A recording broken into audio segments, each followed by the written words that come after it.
గడసాల మాటలతో వేడెక్కిన గాజువాక రాజకీయం. ఉమ్మడి విశాఖ జిల్లాలో గాజువాక అతిపెద్ద నియోజకవర్గం. పారిశ్రామిక వాడ కావడంతో గాజువాక భిన్న కులాల సంస్కృతుల సమ్మేళనం. కాపులు, యాదవులు అధికంగా ఉన్న ఈ నియోజకవర్గంలో వారి మద్దతు ఎవరికి దక్కుతుందో వారే అందలం ఎక్కడం ఆనవాయితీగా వస్తోంది. 2019లో జరిగిన ఎన్నికల్లో ఒక్క ఛాన్స్ ఇవ్వండి అంటూ తిప్పల నాగిరెడ్డి విజయాన్ని సాధించారు. ఎమ్మెల్యేగా ఉన్నతమైన పనితీరును కనబర్చకపోవడంతో పాటు పార్టీపై ఉన్న వ్యతిరేకత కూడా ఈసారి వైసీపీకి అవకాశాలు తక్కువని ప్రతిపక్షం తన మిత్రపక్ష పార్టీతో పార్టీ శ్రేణుల్లో ఉత్సాహాన్ని నింపుతోంది.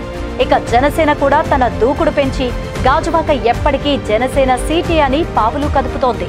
శ్రామిక నాయకుడిగా మంచి పట్టున్న గడసాల అప్పారావు సారథ్యంలో గాజువాక నియోజకవర్గ జనసేన నాయకులు, కార్యకర్తలు ఇటీవల సమావేశమై ఒక తీర్మానాన్ని ఆమోదించి పార్టీ అధ్యక్షులు పవన్ కళ్యాణ్ గారికి పంపే ప్రయత్నాలు చేశారు.